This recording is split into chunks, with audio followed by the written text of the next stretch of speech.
आज भी हम इस गाड़ी का गियर जब चढ़ाएंगे इंशाल्लाह, क्लच का एक फॉल्ट, ये भी सफाई कर लो ना, जितनी देर फारिग खड़े होता है इसको भी साफ़ कर जगह को, पीछे वाइपर, ये वाइपर शील्ड भी खोल ले और अंदर से वाइपर ट्रे को भी तरह से साफ़ कर दे, ग्रीजिंग कर दो वाइपर रॉड से, ये क्लिप से खोल, वाइपर खोल के निकाल, ये करके फारिग करके लगा दे।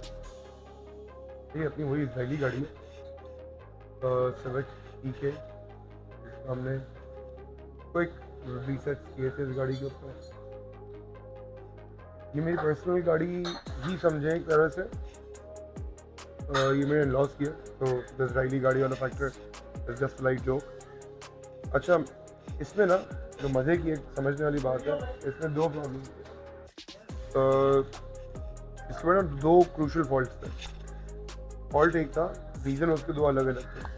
फॉल्ट ये था, एक तो इसका जब हमने इसके ऊपर काम करना शुरू किया था तो ये इसका IACV वाल्व लगा। The IACV valve is idle air control valve. ये जब हमारा गाड़ी पे थ्रॉटल इनपुट नहीं है, थ्रॉटल बॉडी इधर लगी होती है, अभी वो खुली है क्योंकि इसके ट्रांसमिशन डाउन किया हुआ है, थ्रॉटल बॉडी इनपुट जब नहीं होता तो आइडल एयर कंट्रोल वाल्व जो है इंजन प्रेशर को मेंटेन करता है इंजन आइडलिंग के लिए। और जब भी कोई कंज्यूमर लोड से मुराद आपके हेडलैम्प्स का लोड या आपके AC का लोड, किसी भी चीज़ का लोड जब आता है तो वो कमांड करता है ECM को, ECM कमांड करता है IACV वाल्व को, जो कि यहाँ से हवा का इनपुट बढ़ा के इंजन प्रेशर को मेंटेन कर लेता है। हवा बढ़ाता है तो उससे इंजन RPM थोड़े से, इस लेमैन टर्म्स में समझ लें कि RPM थोड़े से बढ़ जाते हैं। टेक्निकली बढ़ते नहीं है, सिर्फ इंजन प्रेशर एनहांस होता है। RPM should actually just stay where they are, tachometer. वो नहीं हो पा रहा था, although IACV was working absolutely fine.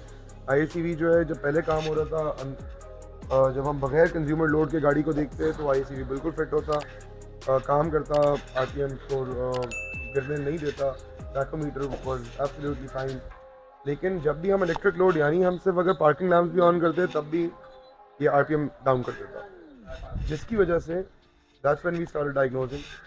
अच्छा, इस पे हम इनिशियली, क्योंकि ये OBD1 कंप्लाइंट होती है, 3 पिन ग्रिप होती है, तो हम लाइव डेटा ले नहीं पा रहे थे, तो हमने पॉसिबल कॉजेज़ में एक इसकी मेन वायर, यानी मेन एग्जिस्टिंग करंट सप्लाई जो होता है वो हमने चेंज किया, हमने ऐड ऑन लगाया नया, कि पॉसिबली इसका अपना जो ओरिजिनल वायर है वो कहीं से ब्रेक हो, तो उसका कहीं ऑल्दो डिसकंटिन्यूटी कोई हमें मिली नहीं, लेकिन हम फिर भी जस्ट डाउटिंग द फैक्ट कि शायद कोई ऐसा मसला हो, उस फैक्ट को डाउट करते हुए हमने ये एक डाला कि this was a very quick fix, not much. बहुत अच्छी क्वालिटी की वायर हमें लगभग 4000 रुपये की मिली। ये जापानीज़ ब्रांड न्यू वायर है।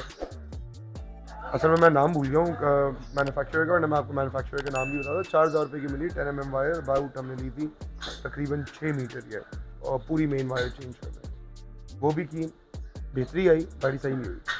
सही कैसे हुई आई एम आपको, एक तो ये उज़ैर के का डायग्नोसिस था, और very good on point diagnosis. सबसे पहले हमने इसका OBD2 कनेक्टिविटी इंगेज की ताकि हमारे पास OBD एक्सेस आ जाए। इधर हमने इसका, मैं आप लोगों को भी दिखाता हूँ, OBD2 की कनेक्टिविटी बहाल की, कनेक्टिविटी बहाल करके लाइव डेटा देखा। इसका AC का जो लोडेड सिग्नल है दैट वाजंट वर्किंग, और ऑल्टरनेटर लोड सिग्नल, ये दो सिग्नल्स कार्ड को डिसकंटिन्यू हुए थे, वो दोनों रिवाइव किए। AC जब एयर कंडीशनिंग ऑन करते गाड़ी बेहतर थी, लेकिन इलेक्ट्रिकल लोड पे अभी भी टैकोमीटर पे RPM ड्रॉप हो रहे थे, वो स्टेबल नहीं हो पा रहे थे। हाँ, और यार उज़ैर, इसको देखना, अंदर अभी भी वायरिंग इसकी एक आधी जो है ना वो खराब नज़र आ रही है, लटकी पटकी है, ज़रा उनको एक तरफ करो। और OBD2 का ग्रिप अब जब जानी हो गया है तो उसको जगह पे तरीके से लगा भी दो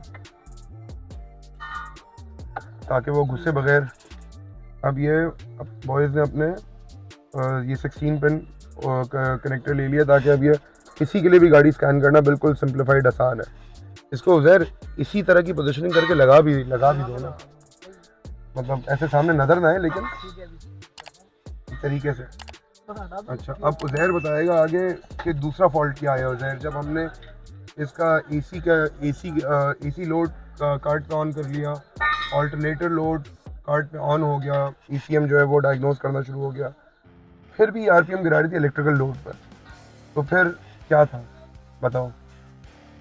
मसला ये था, अभी जब मैंने इसके अंदर स्कैनर का लाइव डेटा लिया तो लाइव डेटा के बाद जो इसके अंदर लाइव डेटा के बाद लाइव डेटा लिया, इसका लाइव डेटा के अंदर एसी सिग्नल ऑन नहीं था, ऑल्टरनेटर सिग्नल ऑन नहीं था। पहले मैंने उसको ऑन किया, फिर जो अपना टीपी से अंदर की रीडिंग जो थी वो स्टैंडर्ड पे नहीं थी, उसको स्टैंडर्ड किया। उसके बाद इसका आधा मसला हल हो गया था। उसके बाद भी हेडलाइटों के ऊपर ये यानी जब हम एयर कंडीशनिंग लोड दे रहे थे उस पे आईएसीवी इंजन प्रेशर बढ़ा रहा था जी। लेकिन इलेक्ट्रिक लोड पे कोई भी इलेक्ट्रिक लोड दे, चाहे हेडलाइट, चाहे पार्किंग लैम्प देते, चाहे एयर कंडीशनिंग ब्लोअर, कोई भी इलेक्ट्रिक लोड देते उस पे आरपीएम ड्रॉप कर देती जी। उसके बाद जो है बाकी इसके अपना ऑल्टरनेटर सिग्नल ऑन किया है तो उससे गाड़ी तकरीबन बेहतर हो चुकी थी। फिर इसका मैंने अंदर वाला फ्यूज़ बॉक्स जो है सर्विस किया, पूरा अंदर वाले फ्यूज़ बॉक्स पे रस्ट आया हुआ था, उसको जब मैंने क्लीन किया तो फिर गाड़ी सेट हो गई माशाल्लाह। अंदर वाले फ्यूज बॉक्स को हम टेक्निकल टर्म्स में कहते क्या है? Control module, body control module. यानी हमने जब बॉडी कंट्रोल मॉड्यूल पे इसको खोल के सर्विस किया, हमें उसके ऊपर रस्ट भी मिला बहुत सारा। अच्छा, अब ये सब टेक्निकली हमें वीडियो लॉग कर लेना चाहिए था, लेकिन जब 6-8 गाड़ियाँ एक साथ डील कर रहे होते हैं तो ये बहुत डिफिकल्ट होता है। But always want to share the information. आइंदा कोशिश करेंगे तो आपको दिखाएं भी। अच्छा, अंदर वाले फ्यूज बॉक्स पे ईएलडी होता है। ईएलडी एब्रिविएशन बताते थे। Electrical load distributor electric load distributor होता है ईएलडी। ईएलडी एक क्रूशियल कंपोनेंट होता है जो कि इसके बॉडी कंट्रोल मॉड्यूल, यानी कि जिसको देसी स्लैंग में अंदर वाला फ्यूज बॉक्स कहते हैं, उसके ऊपर लगा हुआ। जब हमने खोला तो उसके ऊपर हमें क्या क्या क्या मिला? ईएलडी की पिनों के ऊपर मसला था, रस्ट आया हुआ था सारा, उसको सर्विस किया है, उसके बाद गाड़ी सेट हो गई है। अब गाड़ी माशाल्लाह हमारी जो है वो बिल्कुल फिट हो गई है। अभी आपको इसकी जब पोस्ट टेस्ट पे लेके चलते हैं ना तो फिर दिखाते हैं इसका आरपीएम कितना ब्यूटीफुली बिहेव कर रहा है। और ये इसका बहुत पुराना एक फ्लॉ था जो कि पहले भी जब ये मेरी मदर इन लॉ, मेरी उधर बहने भाई जब वो चलाते थे तो वो कंप्लेन करते थे कि हाल नहीं होता, यही एक प्रॉब्लम है, चलता होता है। हमने पूरी गाड़ी बिल्ड कर ली थी बट दिस वाज चल रहा है। और कंपोनेंट्स चेंज करना is not always the answer. Diagnosis is a different story. Diagnosis takes time. Zahar भाई ने सोचा माइक मेरे पास भी हो, इनकी मेहरबानी। तो खैर दैट्स अबाउट इट। के आज हमारा इसके अंदर थोड़ा सा ट्रांसमिशन क्लच जो है, क्लच रिलीज पे जटरिंग आ रही थी। प्रेशर प्लेट ब्रांड न्यू डाला था बट फॉल्टी था, तो वो अब चेंज करवा रहे हैं। वो चेंज होके आ जाए, गाड़ी रेडी करते हैं, send it of. Stay tuned.